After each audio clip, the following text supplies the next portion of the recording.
요한계시록 22장 20절을 읽겠습니다. 이런 일들을 증거하신 분이 말씀하시기를 반드시 내가 속히 오리라 하시니라. 아멘. 그러합니다. 주 예수여 오시옵소서. 아멘. 주 예수여 오시옵소서. 그랬습니다. 인류 역사 6,000년이 지금 지나가고 있어요. 예수 그리스도의 초림보다 더 분명하게 입증된 역사적 사건이 있었는가? 없어요. 모든 인간 역사는 조작된 것이 대부분이에요. 그러니까 예수님, 그런데 반면에 예수 그리스도의 초림에서 이루어졌던 모든 사실들 하나도 숨김없이 사실로서 다 확인이 되고 증명되고 있어요. 그러나 예수 그리스도의 오심과 관련된 모든 그 예언들이 그분의 초림에 의해서 성취되질 않았죠. 일부가 성취됐어요. 일부가 성취됐다 이거죠. 한 1060여 가지의 초림과 재림의 예언이 1060여 가지가 돼요. 초림 때 157가지, 그 다음에 이 재림 때에 앞으로 주님에서 이제 초림 때 300가지고 재림 때 이제 500가지 정도죠. 그리고 여러 가지 또 관련된 것까지 하면은 거의 900여 가지가 넘고 있어요. 그런데 재림의 확률이 더 희박해요. 아주 희박하다. 도저히 수학적으로 계산이 안 돼요. 그렇죠. 우리는 그의 확률에 목숨을 걸고 있는 사람들이라겠죠. 예수 그리스도께서 오셨을 때 그 당시에 종교 지도자들이 왜 그분을 거절했는가? 그분을 왜 거절했는가? 그들은 처음부터 아예 그들이 지상 왕국을 바라보고 있었어요. 재림을 바라보고 있었다 이것이. 초림과 재림 사이에 그 간격을 갖다가 분별을 못했던 거예요. 그들은 바로 구약에 있는 사람들은 왕국밖에 몰랐어요. 교회라는 걸 전혀 몰랐다 이것이에요. 여러분들 베드로전서 1장 보겠습니다. 10절에서 11절을 보겠습니다. 베드로전서 1장 10절에서 11절을 보겠습니다. 이 구원에 관해서는 너희에게만 은혜에 관하여 그랬어요. 예언한 선지자들이 열심히 조사하고 살펴보던 것이며 그들 안에 계셨던 그리스도의 영이 그리스도의 고난과 다가올 영광을 미리 증거하실 때 그 영이 무엇을 또 어떤 시기를 지시하는지 탐구하던 것이라. 몰랐던 것이었어요. 구약의 선자들 자신도 예수 그리스도의 고난과 영광 사이에 어떤 차이가 있는가 또 교회가 있다는 것을 알지는 못했다 이것이. 고난의 십자가 영광의 면류관 사이에 교회 시대가 있는 것 그리고 고난의 십자가가 영광의 면류관보다 앞서서 와야 된다는 거 그들은 전혀 알 수가 없었어요. 알 수가 없었다 이것이. 우리는 십자가 사건 이후에 이 마지막 때에 태어나서 살고 있는 사람들이에요. 그래서 우리는 과거를 보니까 구분이 되는 거예요. 구약하고 신약에서 어떻게 이게 주님께서 세대적으로 다르게 구원계획을 세우셨는가 알 수가 있다 이것이. 우리는 예수 그리스도의 초림에 성취되어진 모든 예언들을 쉽게 찾아낼 수 있고 앞으로 다가올 재림에 성취될 그분의 예언들도 쉽게 우리는 알 수가 있다 이것이. 바울 사도는 그의 14권의 서신을 통해 가지고 그분께서 두 번의 오심에 대해서 교리적인 의미를 구별하고 있어요. 특별히 사도 바울은 히브리서 9장에서 세 가지 시제를 강조하고 있습니다. 히브리서 9장 26절을 보세요. 히브리서 9장 26절을 봅니다. 여기 보시면은 그리하면 세상의 기초가 놓인 이래로 그랬습니다. 그가 여러분 고난을 당하셨어야 될 것이지만 이제 그는 자신을 희생제물로 드려 죄를 없애시려고 세상 끝에 한 번 나타나셨느니라 그랬습니다. 과거로 기록이 되어 있어요. 또 24절을 보시면 이는 그리스도께서 실물의 모형인 손으로 만든 성소에 들어가지 아니하시고 바로 그 하늘 자체에 들어가셔서 우리를 위하여 하나님의 면전에 지금 나타나 계시니라. 대제사장으로서 중보자로서 변호인으로서 우리를 위하여 지금 나타나 계셔요. 그 보좌에 앉아 계신다 이거죠. 그래서 우리를 위해 이제 속죄 제사를 드리는 대제사장으로서 우리를 이제 변호하는 변호인으로서 또 중보자로서 우리를 위해 지금 사역을 하고 계셔요. 현재 시제라 이것이. 자, 그리고 또 한 가지 시제가 있어요. 28절 보면 그리스도께서도 많은 사람의 죄들을 담당하시려고 한 번 들어주셨고 초림을 말한 것이 갈보리죠. 두 번째는 자기를 바라는 자들을 구원에 이르게 하시려고 죄 없이 나타나시리라 그랬어요. 여기는 재림을 말하는 것이 아니에요. 환난을 통과하고는 이스라엘 유대인들의 모습만 드러내는 거예요. 그들에게만 모습을 드러내세요. 예수님의 그 모습을 보는 사람들은 다 환난 성도로서 들림받아 올라가요. 그것을 말하는 거서 죄 없이 나타나시리라고 미래 시제를 이렇게 구분을 하고 있다 이것이. 디도서 2장에요. 11절에서 12절도 보겠습니다. 디도서 2장을 보죠. 11절에서 12절을 봅니다. 이는 구원을 주시는 하나님의 은혜가 모든 사람에게 나타나서 우리를 가르치시되 불경건과 세상 정욕들을 거부하고 우리를 신중하며 의롭고 경건하게 이 현 세상을 살아가게 하시며 그랬습니다. 13절에 그 복된 소망 곧 위대한 하나님이신 우리 구주 예수 그리스도의 영광스러운 나타나심을 기다리게 하셨으니 이렇게 말씀을 하고 있어요.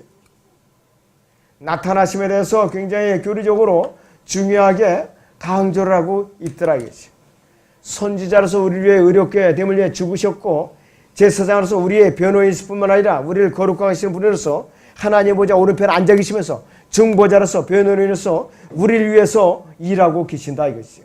그리고 앞으로 왕으로서 우리를 영화롭게 하시기 위해서 우리를 그분께서는 통치자들로서 대동하고 이 땅에 오시는 거예요. 대동하고 오신다 이것이. 그래서 예수 그리스도의 초림과 재림은 교회 시대의 앞뒤로 이렇게 분리가 되지만은 독립적으로 초림과 재림을 분리할 수 있느냐 없어요. 초림은 재림을 필요로 해요.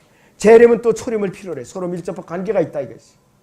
모두가 구원의 계획을 완성시키는데 필수적인 요소예요. 이 초림이나 재림이나. 초림은 우리의 혼을 구속을 위한 것이었죠. 특히 공중재림 때에 우리가 들림받은데 또 뭐가 필요하느냐? 우리는 몸의 구속을 필요하다 이것이. 그래서 예수 그리스도께서 이 땅에 오실 때까지 몸의 부활이 있느냐? 없다 이것이. 우리 몸의 구속은 언제 일어나냐? 바로 주님의 공중재림 때에 일어날 수 있는 것이에요. 그 다음에는 그리스도인에게는 몸의 부활은 있을 수가 없다 이것이. 재림이 시기에 대해 사람들이 너무나도 많이 지금 촌각을 곤두세우고 귀를 기울이고 관심이 집중되고 있어요. 이 재림의 시기에 대해서. 예수님께서 이 땅에 계실 때에 제자들이 물어봤을 때에 속 시원하게 대답을 안 하셨어요. 자 보세요. 마가복음 13장 32절을 봅니다. 마가복음 13장 32절을 보시죠.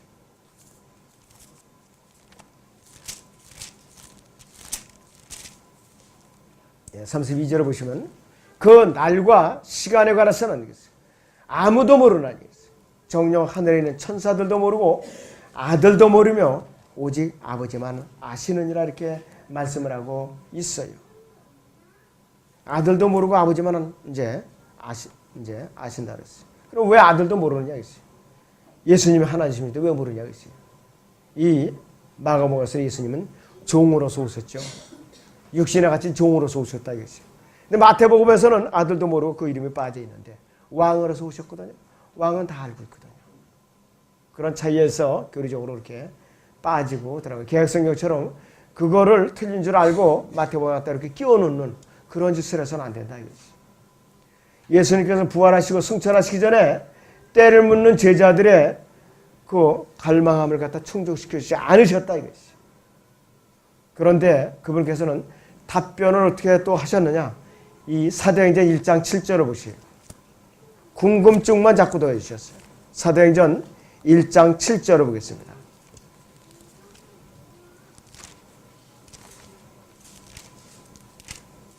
예, 거기 보시면은 주께서 자 6절부터 보죠.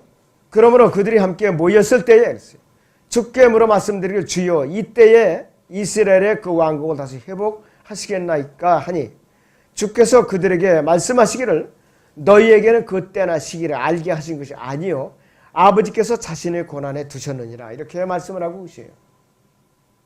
그분께서 다니엘의 70주에 대해서 훤히 알고 계신 분이에요. 왜냐하면 역사를 주관하시는 분이니까. 그분은 그것이 성취될 정확한 날짜를 고정시켜 놓지 않으셨어요. 성경에 기록된 예언을 공부하는 지혜롭고 현명한 사람이라면 날짜를 정하는데 날짜를 찍는 자가 되지 말고 깨어있는 자가 되어 현명한 자예요. 깨어있는 자. 예수님께서는 그분의 교회를 위해서 언제든지 오실 수 있는 조건이 완벽하게 지금 형성이 되어 있어요. 완전히 형성되어 있다 이것이에요. 우리는 예수님께서 오시는 정확한 날과 시간을 알지 못하지만은 이 땅의 지상왕국이 세워지기 전에 분명히 대환란을 거쳐서 암흑했던 전쟁이 있어야만 되고 그분이 원수들을 물리치시려고 그분께서 오시라는 것을 성경을 통해서 우리는 알고 있어요. 그래서 전천년이라는 건 뭐냐 이것이에요. 이 땅의 지상의 왕국이 세워지기 전에 대환란을 거쳐서 암흑했던 전쟁을 치르고 주님께서 1000년 동안 통치하시는 그런 순서를 우리가 믿는 것이에요. 이것이 전천년 그 주의를 이제 따르는 사람들이라고 했어요. 성경에 그렇게 돼 있다 이것이에요. 우리가 아침에 9시에 성경 공부를 했거든요. 근데도 사람들이 여러 가지 후천년주의, 무천년주의, 역사적 전천년주의 여러 가지를 다 붙들고 있어요. 우리는 세대적으로 주님께서 언제 어떻게 오실 건가? 그것을 따르는 세대적 전천년주의를 우리는 추구하는 사람들이 있어요. 성경 자체가 그렇게 돼 있어요. 자, 그러면 주님께서 이 땅의 왕국이 세워지기 전에 왜 재림을 하시는가? 성경적인 이유가 있어요. 그 성경적인 이유가 있는데 몇 가지를 제가 말씀드리면 6가지를 요약을 해드리죠. 첫째는 예수 그리스도께서 오실 때 그분은 주 안에서 무덤 속에 잠자는 죽은 자들을 다시 살려내셔야만 돼요. 그것이 아직 이루어지지 않고 있다 이것이. 구원을 받고 죽는 자, 주 안에서 잠자는 자들은 분명히 이 땅의 왕국이 세워지기 이전에 부활해야 된다 이것이. 1000년 동안 주님과 통치하시기 위해서 또 셋째 하늘로 올라가야 된다 이것이. 자, 그리스도의 심판석을 또 거쳐야 된다 이것이. 예수 그리스도께서 오시기 전에 이 땅의 지상 왕국이 세워질 수 없다 이것이. 두 번째는 예수 그리스도께서 오실 때 그분은 알곡과 독보리를 분리하십니다. 이 땅의 왕국이 세워지기 전에 또 그 일이 일어난다 이것이. 대환란을 통해서 일어나는 것이. 자, 그런데 이 땅의 천년 통치 왕국은 우주적인 불의가 없는 의의 기간이기 때문에 독보리와 알곡의 분리는 하늘의 이 땅의 왕국이 세워지기 전에 반드시 이루어질 일이라 이것이. 그렇기 때문에 예수님께서 오시기 전까지는 이 땅의 왕국이 세워질 수 없어요. 여러분들 마태복음 13장을 보시죠. 40절에서 43절을 보시죠. 마태복음 13장 40절에서 43절을 보겠습니다.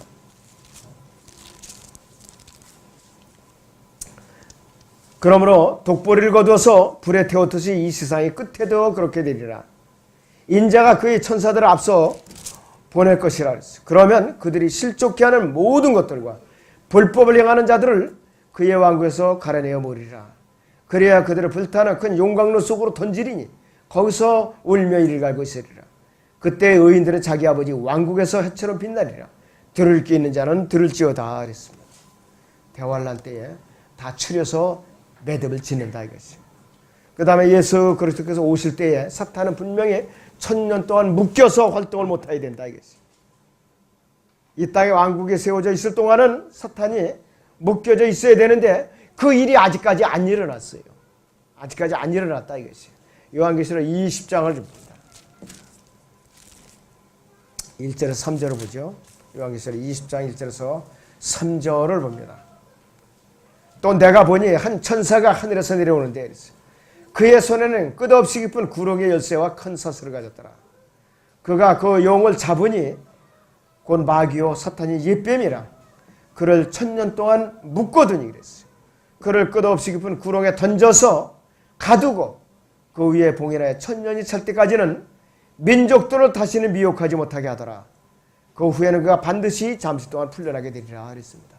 1000년 동안 갇혀 있어야 되는데 이 일들은 더더군다나 이루어지지 않았다 이것이죠. 자, 그리고 예수 그리스도께서 오실 때에 오시면서 적그리스도는 멸망당해야 돼요. 그런데 그 일이 아직까지 안 일어났어요. 이 땅에 왕국이 세워지기 이전에 멸망이 되어야 된다 이것이. 그렇기 때문에 이 땅에 주님께서 오시기 전까지는 이 천년왕국이 세워질 수가 없어요. 데살로니가후서 2장 8절을 봅니다. 데살로니가후서 2장 8절을 보세요.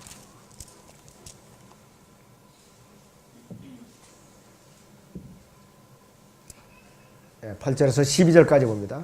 그리고 나서 그 불법자가 나타나니 그 악한 자가 나타나니 주께서 그로 자기 입에서 나오는 영으로 소멸하시고 그의 찬란한 오심으로 제거하시리라. 그 악한 자가 오는 것은 사탄의 역사에 따라 모든 능력과 표적들과 거짓 이적들과 멸망하는 자들 안에는 모든 불의의 속임수로 오는 것이니 이는 그들의 진리의 사랑을 받아들이지 아니하여 구원을 받지 못하였기 때문이라. 이로 인해 하나님께서 그들에게 강력한 미혹을 보내시어 거짓말을 믿게 하심은 진리를 믿지 않고 불의를 좋아하는 모든 자로 심판을 받게 하려 하심이라. 이렇게 분명히 결론을 내리고 계신다 이거죠. 자, 그리고 예수 그리스도께서 이 땅에 오실 때에 유대인들이 미리 팔레스타인 땅으로 돌아와서 대기하고 있어야 돼요. 대환란을 통과할 준비를 하고 있어야 된다 이거죠.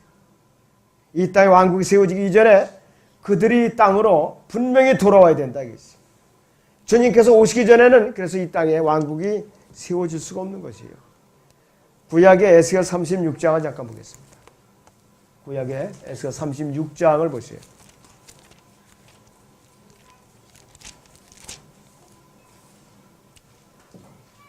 24절부터 28절까지 봅니다. 24절에서 28절을 봅니다. 내가 너희를 이방 가운데서 빼내고 모든 나라에서 너희를 모아 너희의 본토로 데려오리라. 그때 너희 위에 깨끗한 물을 뿌리리라. 그리하면 너희가 깨끗게 되리니 너희 모든 더러움과 너희 모든 우상들로부터 내가 너희를 깨끗게 하리라. 내가 또 너희에게 새 마음을 주고 너희 안에 새 영을 넣으리라. 내가 너희 육체에서 돌 같은 마음을 제거하고 설 같은 마음을 주리라. 또 내가 나의 영을 네 안에 두어 너희로 나의 규례대로 행하게 하리니 너희가 나의 명령을 준수하고 행하리라. 너희는 내가 너희 조상들로부터 주었던 땅에서 거하리니 너희는 나의 백성이 되고 나는 너희 하나님이 되리라 그랬어요. 근데 이것이 아직 안 이루어졌어요. 안 이루어졌다 이것이. 그 다음에 예수 그리스도께서 예기치 않은 때에 이 땅에 오실 거예요. 예기치 않은 때. 예수 그리스도께서 우리가 알지 못한 상태에서 그분께서 오시지 않도록 우리에게 깨어있으라고 명령하고 계세요.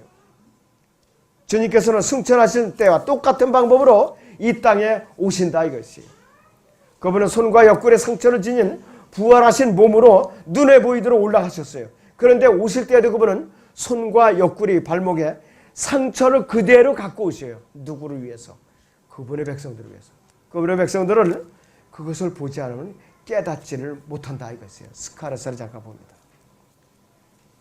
부활하신 우리와 같은 몸인데도 불구하고 몸의 상처를 갖고 오신다 이것이. 자, 스가랴서 12장을 봅니다. 12장에 10절을 보죠.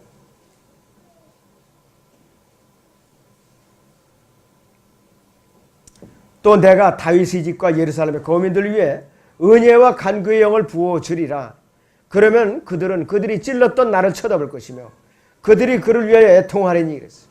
마치 어떤 사람이 자기 외아들을 위하여 애통함 같이 할 것이요 그들이 그를 위하여 비통에 잠기리니 마치 어떤 사람이 자기 처자들을 위하여 비통에 잠기듯 하리라. 이렇게 말씀을 하고 있어요.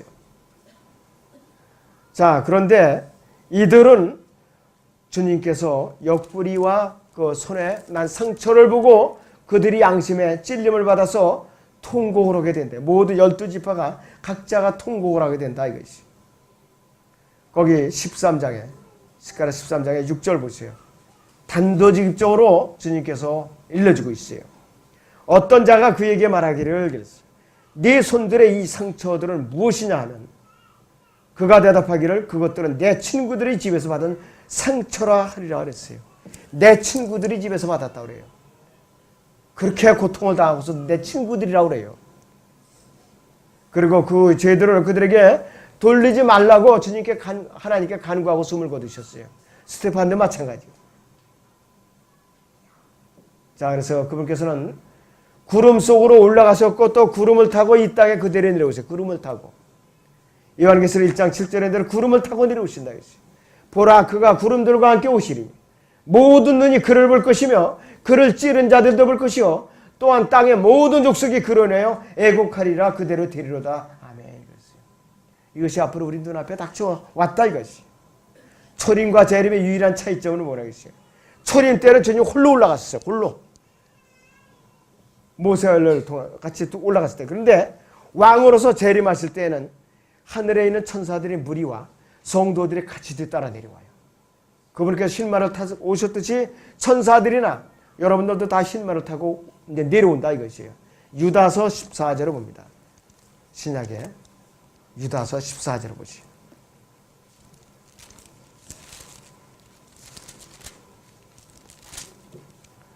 아담의 7대 손 에녹도 그랬어요.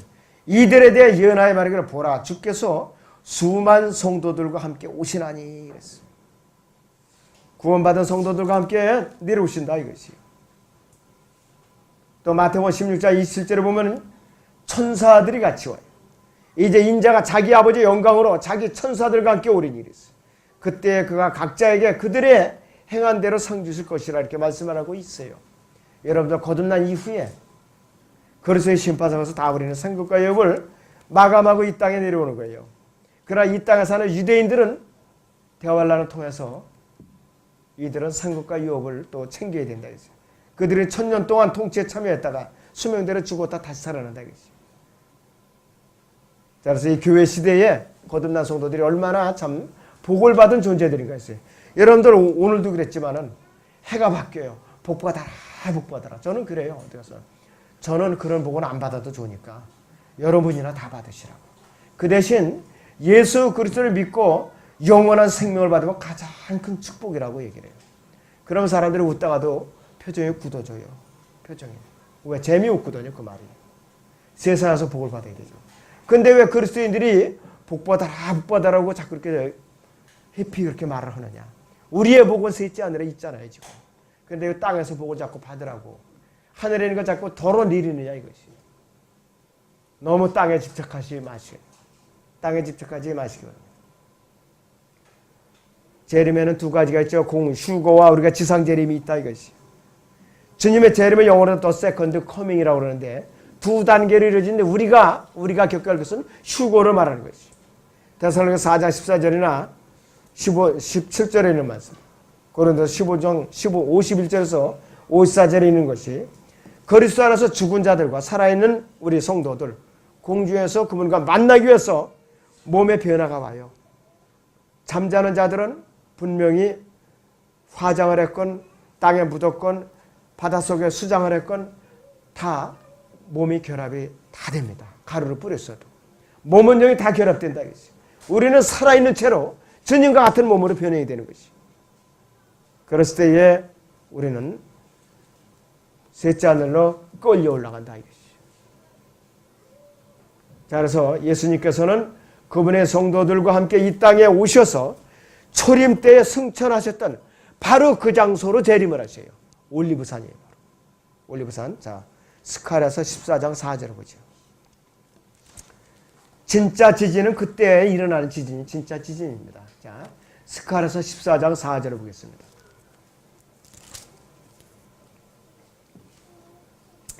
그의 발이 그날에 예루살렘 앞 동편에 있는 올리브산 위에 서시리니 이랬어요. 올리브산은 그 중간이 동쪽과 서쪽으로 갈라져 매우 큰 골짜기가 생길 것이며 산의 절반은 북쪽으로 산의 절반은 남쪽으로 옮겨지리라 그랬어요. 지각 변동이 이만저만이 아니에요. 필리핀의 태풍 아무것도 아니에요. 헤이라 아무것도 아니라 이랬어요. 그래서 이 첫 번째 주님의 공중으로 오시는 걸 휴거라고 말한다 이거죠. 그리고 두 번째 단계는 뭐냐? 이 땅의 재림은 레빌레이션이라 현현, 나타나심이라고 말하는 거예요. 왜? 모든 사람이 보니까. 휴거 때는 그리스도인들에게만 모습이 보여요. 일상 사람도 아무리 뭐 망원경 갖고 현미경 갖고 보려도 안 보인다 이거예요. 보고 싶어도. 그리스도인들에게만 보이시는 거예요. 그리고 그분의 음성이 들려야만 들림받아 올라가요. 그렇지 않으면 못 올라가는 거라고 했어요. 다 올라가는데 나만 있더라. 동서울침례교회 타워 성도들이 안 보니 나만 땅에 있어요. 큰일 났죠. 대환란을 통과해야 되니까. 아무쪼록 그런 분이 여기는 한 분도 없으시기를 축원합니다. 정말 없으시기를 축원합니다. 내가 거듭나는가? 분명히 점검을 끝내놔야 돼요. 왜 구원 간증을 하려는가? 알 수 없으니까 다른 사람들이 공감할 수 있는 그러한 그 믿음의 고백을 하라 이거예요. 분명히 해야 됩니다. 짚고 넘어가야 돼요. 부부 사이에 생리별 어느 수가 있어요. 자, 여러분들 심각한 앞으로 사건이 닥치고 있어요. 그래서 이 두 단계, 공중재림과 지상재림 사이에 대환란이 껴있다 이것이 대환란. 근데 이 사람들은 세상에서 돈 버느라고 정신이 없어요. 아이, 주님 더디 오셔야지. 짓고 오시면 안 되시죠. 제 거 목표를 달성하고 오셔야지. 너무하지 않습니까? 이런 분도 있을지 모르죠. 가장 어리석은 사람이에요. 가장 어리석은 사람. 그래서 우리는 그리스도의 심판석에 펴질 그때 이 땅은 아주 비참한 그런 상황이 벌어진다 이것이. 자, 이 공중재림의 휴거는 데살로니가서 4장 15절에 17절에 다시 봅니다. 세 가지 현상이 나와요. 세 가지. 보세요. 데살로니가서 4장 15절에서 17절을 봅니다. 우리가 주의 말씀으로 너희에게 이것을 말하노니 그랬어요. 주께서 오실 때까지 살아남아있는 우리가 잠들어 있는 자들보다 결단코 앞서지 못하리라. 여러분들 주님 오시기 전에 잠든 자들 있잖아요. 주님 안에서. 그 사람들로 우리가 아무리 시간 차이가 짧아도 앞설 수가 없어요. 그 사람들이 먼저 변화돼요. 먼저 일어난다 이것이에요. 주께서 호령과 천사장의 음성과 하나님의 나팔 소리와 함께 하늘로부터 친히 내려오시니 여러분들 이 땅에 사는 사람들은 기절하죠. 주님의 호령과 천사장의 음성과 하나님의 나팔 소리가 동시에 울리니까 이 땅에 있는 사람들 아마 기총이 떨어져 나갈 거예요. 정말로 폭발음같이 들리겠죠. 그런데 이 사람들은 이 세상 사람들은 눈에는 아무것도 안 보인다 이거예요. 그 굉음이 발생하는데도. 그러면 그리스도 안에서 죽은 자들이 먼저 일어나고 그리고 나서 살아남아있는 우리도 공중에서 주와 만나기 위하여 그들과 함께 구름 속으로 끌려 올라가리니 그랬어요. 그리하여 우리가 영원히 주와 함께 있으리라고 그랬다 이것이요. 이 두 가지 불에 대해서 예수 그리스도께서는 마르다의 오라비 나사로를 다시 살리실 때 그녀에게 예표로 보여주셨어요. 요한복음 11장을 보겠습니다. 요한복음 11장 25절에서 26절을 보겠습니다.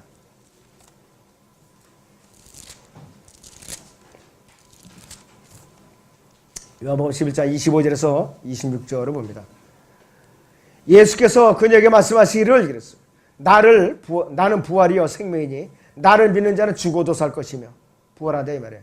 또 살아서 나를 믿는 자는 누구나 영원히 죽지 아니하리라. 네가 이것을 믿느냐고 하시니 그랬어요. 주 안에서 잠든 자와 살아있는 성도를 두 가지를 다 이 편에서 보여주신 거예요. 나사로에게. 나사로의 그 누나들에게 이렇게 보여줬다 이것이. 자, 그래서 이 휴거는 주 안에서 먼저 잠들어 있는 자들과 살아있는 자들이 완전히 동시에 다 이들이 끌려 올라간다 이것이. 어떻게 그러면은 어떻게 몸이 변화되는가? 고린도서 15장 51절을 보죠. 우리 체질이 어떻게 변화되는가 이것이. 도무지 이게 이 묵직한 몸뚱아리가 어떻게 가볍게 빛의 속도도 빠르게 변화돼서 올라갈 것인가 이것이. 51절부터 봐요. 보라, 내가 너에게 한 가지 신비를 말하노니 이랬습니다. 우리가 다 잠잘 것이 아니라 오히려 우리가 모두 변화될 것이니 마지막 나팔에 눈 깜짝하는 순간에 그러하리라. 나팔 소리가 나면 죽은 자들이 썩지 않는 몸으로 일으켜지면 우리도 변화되리라. 죽은 자들이 썩지 않은 몸으로 변화되고 순간적으로 뒤따라서 우리도 몸이 이렇게 변화된다고 그랬다. 그래야 이 썩을 몸이 반드시 썩지 않을 몸을 입고 이 죽을 몸이 반드시 죽지 않을 몸을 입으리라. 이 썩을 몸이 반드시 썩지 않을 몸을 입고는 주 안에서 잠든 자들을 얘기하는 것이에요. 그 하반절에 보면 이 죽을 몸이 반드시 죽지 않을 몸을 입으리라면 살아있는 성도들을 말하는 것이에요. 이것을 구별을 할 줄 알아야 된다 이것이에요. 그래서 우리는 사망과는 완전히 졸업을 하는 거예요. 사망과는 완전히 이별을 하는 것이에요.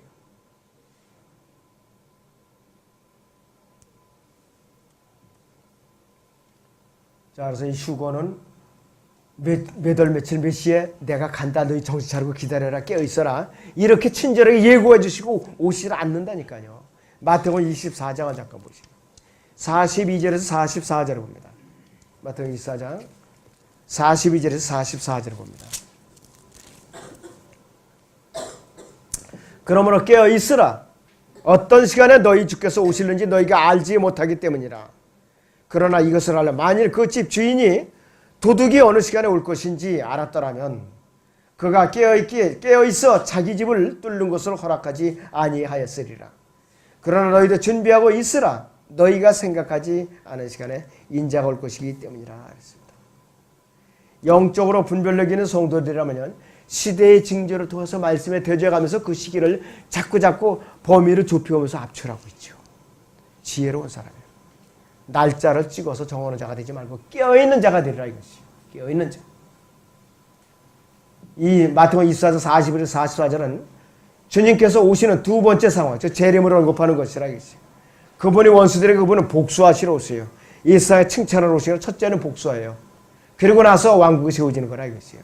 데살로니가후서 1장 7절을 보겠습니다.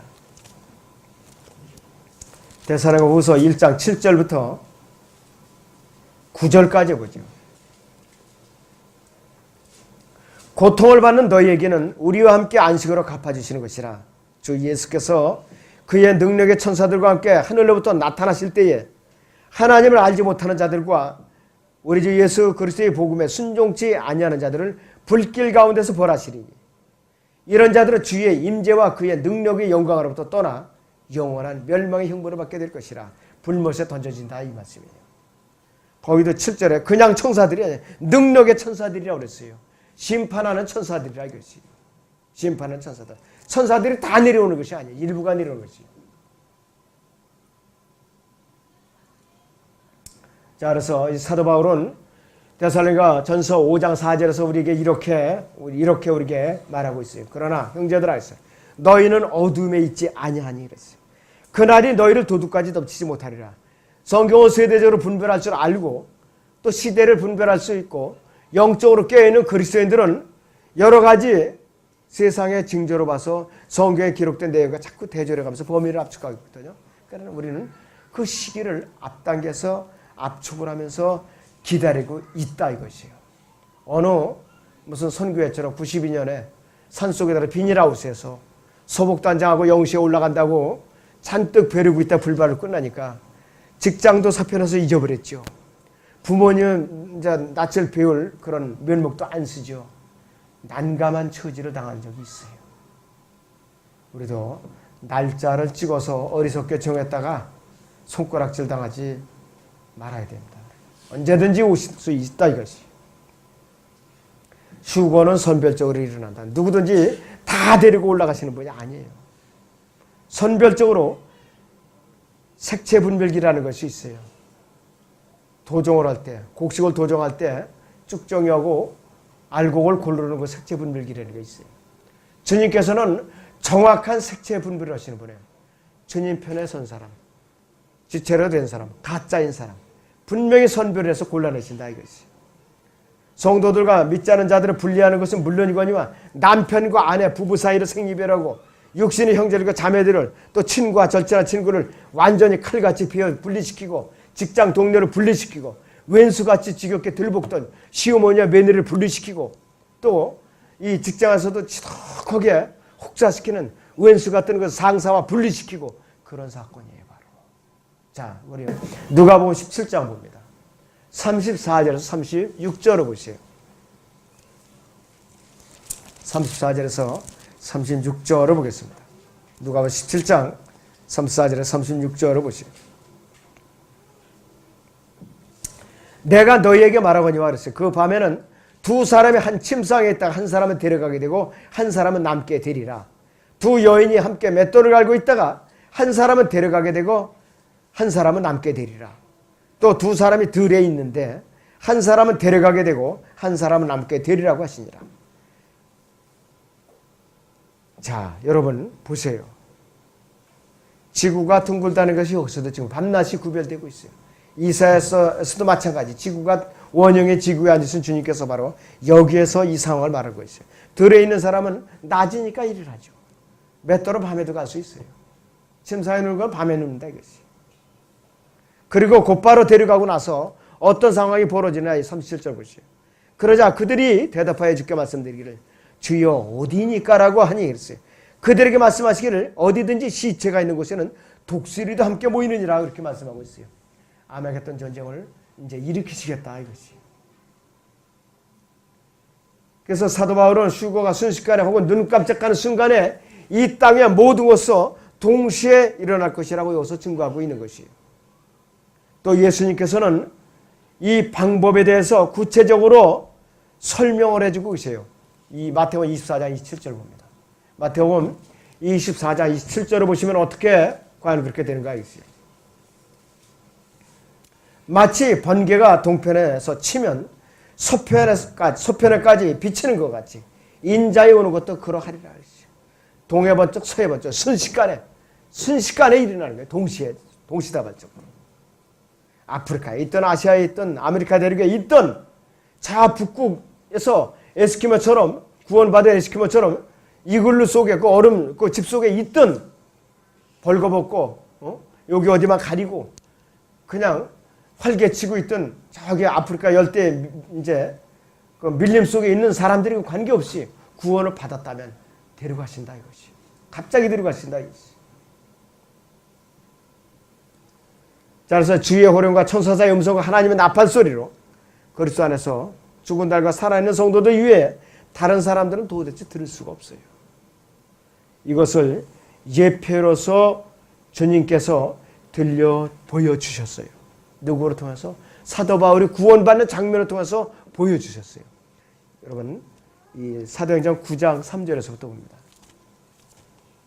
사도행전 9장 3절에서 7절까지 보겠습니다.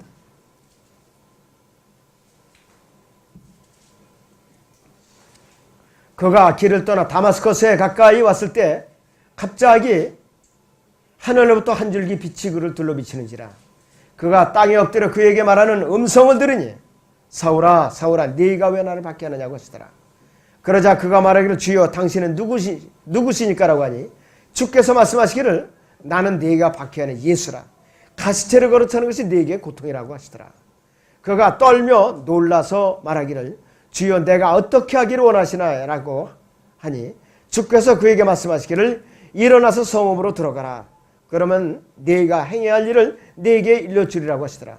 한편 그와 동행하던 사람들은 음성은 들으나 아무것도 보지 못한 채 말없이 서 있더라. 사울이 땅에서 일어나 눈은 떴으나 아무도 보지 못하는지라. 아무것도 보지 못하는지라. 동행자들이 그의 손을 이끌고 다마스커스로 데려갔더라. 그랬어요. 그런데 그리스도 안에서 죽은 자들은 세 가지 음성을 다 듣게 된 것이죠. 그래서 이들은 어떻게 되느냐. 그 영광스러운 날 아침에 그리스도 안에서 죽은 자들의 혼들이 이 땅으로 내려와서 그들이 육신을 입고 부활의 그 영광에 참여하게 된다. 그래갖고 끌려 올라가서 공중에 가득 차게 모이는 거예요. 그러면 서로 들림받은 사람들은 야 진짜였었구나. 누가 안 보여. 이거 가짜였었네. 어떡하지? 이미 이제 틀렸죠. 이미 영영 승리별이라 이것이. 대환란 때 견디다가 목이 잘려서 참수형을 당해서 끝까지 주님을 이제 부인하지 않고 견뎌내든지 그렇지 않으면 짐승을 펴고 다 앞에서 살다가 지옥불에 들어가든지 둘 중에 하나라 이것이. 둘 중에 하나라 이것이. 그러면은 과연 휴거될 사람들에서 구체적으로 말씀을 드리죠. 예수 그리스도 안에서 잠들어 있는 사람들은 확실히 주 안에 있기 때문에 그리스도 안에서 죽은 자들의 부류라 이것이. 분명히 부활을 한다 이것이. 그래서 깨어서 우리는 그리스도 안에서 죽은 자들과 살아남아 있는 우리들 이 두 부류로 이제 압축을 하고 있다 이것이. 그런데 우리 교회는 주님과 한 몸이잖아요. 교회가 대환란을 통해 일부는 올라가고 일부는 대환란을 통과한다 그러면 주님의 몸을 찢는 짓이에요. 그렇게 가르치고 있다면 그 사람은 이단이에요. 하나님을 대적하는 자예요. 자, 왜 그래야 되느냐? 그러지만 안 되느냐? 이 고린도서 12장을 보세요. 12절에서 13절을 보세요. 어떻게 우리가 어떤 몸인가 이것이. 자, 고린도서 12장 12절에서 13절에 보죠. 몸은 하나인데 많은 지체가 있고 한 몸의 지체는 많아도 모두 한 몸인 것처럼 그리스도께서도 그러하시니라. 유대인들이나 이방인들이나 종이나 자유인이나 한 성령에 의해 우리 모두가 한 몸 안으로 침례를 받았으며 또 모두가 한 성령 안으로 마시게 되었느니라 이렇게 말씀하고 있어요. 그렇기 때문에 교회가 일부 휴거설, 일부 대환란 통과 말도 안 되는 소리라 이것이. 주님의 몸을 찢는 아주 굉장히 불경스러운 행위라 이것이. 그분의 몸이기 때문에 나뉘어지는 것은 불가능한 것이에요. 누구는 밉다, 좀 주님을 덜 섬겼다, 땅에 놔뒀다, 너 좀 조금 견디다가 나중에 올라와라, 이런 거 없어요. 주님은 누구든지 일단 다 불러 올리셔요. 그리스도의 심판서서 해서 이제 해결을 보실 일이라 이것이. 자, 그래서 우리는 언제든지 주님께서 오시면 갈 준비가 되어 있는가 몇 번이고 우리가 확인을 해봐야 된다 이것이. 자, 성경에서는 이 하나님의 이제 그래서 그분의 교회를 대환란으로부터 철저하게 지켜내신다 이것이. 또 우리는 교회는 대환란 전에 분명히 휴거되는 것은 성경적으로 분명한 사실이라 이것이에요. 요셉이 주님의 모형이에요. 그의 형제들에게 버림받은 후에 이방인인 이집트에서 아스낙과 결혼을 했어요. 7년 대기근이 오기 전이에요. 이스라엘의 흉년이, 이집트의 흉년이 오기 전이라 이것이. 대환란 기간을 의미하는 거죠. 그리고 모세도 마찬가지예요. 그의 형제들에게 배척을 받아서 이방인 신부로 이드로의 그 딸을 이제 맞아들였잖아요. 파로에게 그가 환란을 겪기 전이었다 이것이.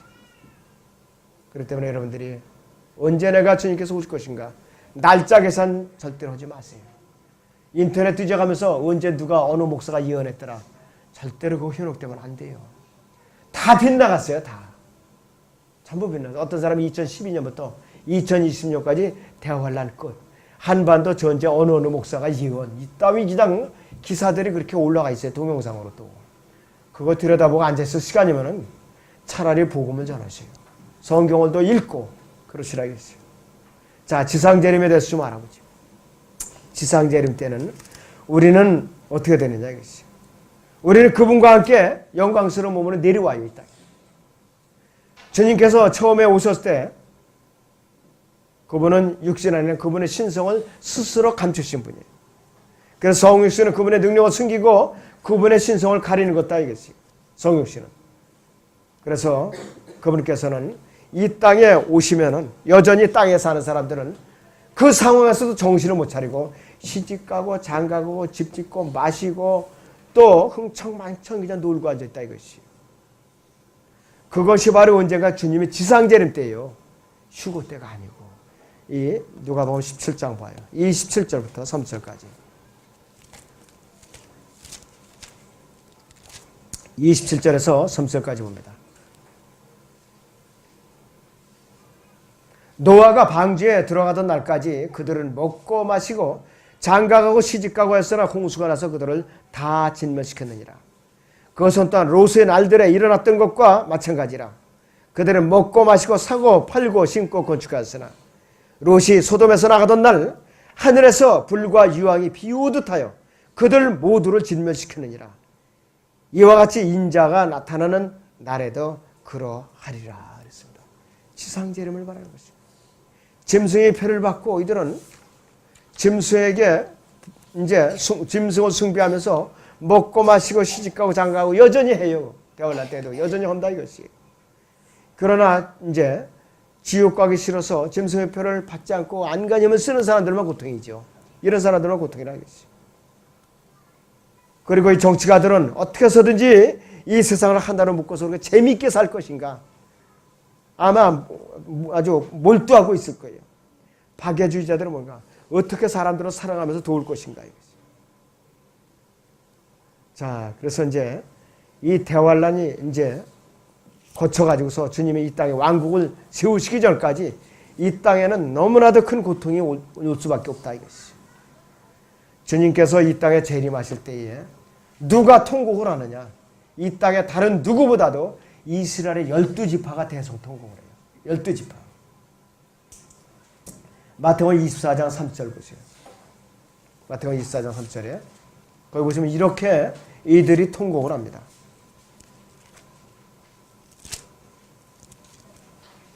그 후에 하늘에 있는 인자의 표적이 나타나리니 그랬어요. 땅의 모든 지파들이 통곡할 것이며 또 그들의 인자가 권세와 큰 영광으로 하늘의 구름을 타고 오는 것을 보리라 그랬어요.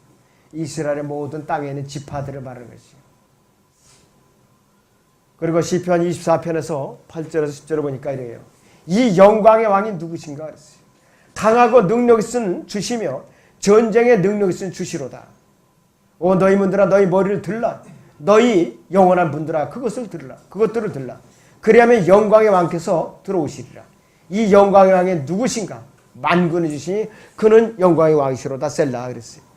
그래서 이 영광의 왕이신 주님께서 십자가에 못 박히시기 전에 그 전날 밤에 나가시던 바로 그 동일한 분이에요. 예루살렘 동쪽에 지금 황금문이 닫혀 있어요. 아무도 그걸로 드나들질 않아요. 왕을 위해서 기다리고 있다 이것이에요. 그 문을 통해서 다시 예루살렘 성으로 들어오신다 이것이에요. 자, 그래서 만왕의 아이시오 만주의 주로서 입성을 하신다 이것이에요. 여러분은 어떻게 하나? 그 신하들로 입성하는 것 같이 그 종들로서 입성을 한다 이것이에요. 그리고 신마를 타고 들어오신다 이것이에요. 자, 그래서 우리는 이 땅에서 복된 소망을 뭐냐? 이 땅에서 복된 소망을 뭐냐? 우리의 몸은 영을 정결케 하는 그 소망이에요. 우리의 몸은 영을 정결케 하는 그 소망이라 이것이. 요한일서 3장 3절을 보시죠. 우리가 어떻게 증신해야 되는가? 재림을 앞두고. 요한일서 3장 3절을 보겠습니다.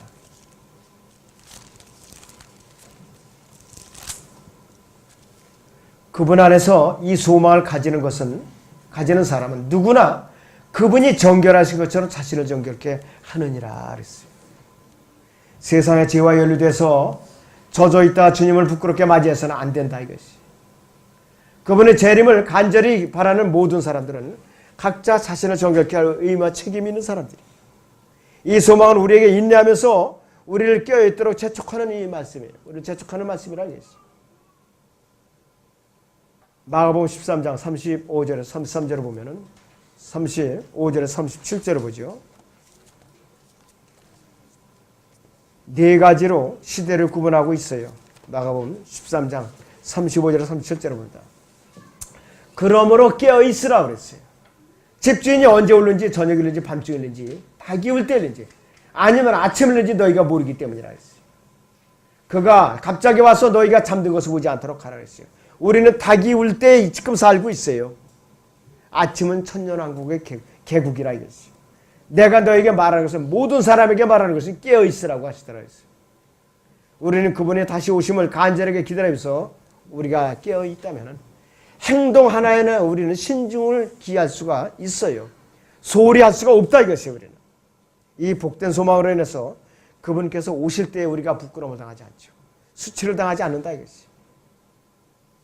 우리는 이 사도 요한이 마지막 서신에서 이렇게 말해요. 요한일서 2장 28절에서 이 시대에 우리 그리스도인들에게 하는 말씀이에요. 이 시대에. 요한일서 2장 28절을 보시죠. 요한일서 2장 28절에서 이렇게 말하고 있죠. 어린 자녀들아 그랬습니다. 이것은 뭐냐? 그리스도인들아 이 말이에요. 이제 그분 안에 거하라 그랬어요. 이는 그가 나타나실 때 우리가 담대함을 가지며 그랬어요. 그가 오실 때 그의 앞에서 수치를 당하지 않게 하려니라 그랬어요. 우리는 이 말씀에 귀를 잘 기울여야 돼요. 귀를 잘 기울여야 된다. 그래서 우리는 어떻게 우리는 맞아야 되는 것이에요. 아멘 그러합니다. 주 예수 오시옵소서. 이 고백을 우리가 자신 있게 할 수 있는 준비가 되어 있는가? 그렇지 않으면 뭔가 양심에 꺼림이 있는가? 둘 중에 하나예요. 지금 이 순간에도. 양심에 꺼리는 사람 뭐가 준비가 덜 된 사람. 그렇지 자신이 있고 마음이 편한 사람은 준비가 된 사람이에요. 지금. 과연 내가 이 둘 중에 내가 어느 부류에 속하고 있는가? 각자가 판별하시고 각자가 책임을 져야 될 문제라. 아무튼 우리는 거리낌 없이 또 수치를 당하지 않고 자랑스럽게 주님의 재림을 맞이하도록 이제 해가 바뀌었는데 철저하게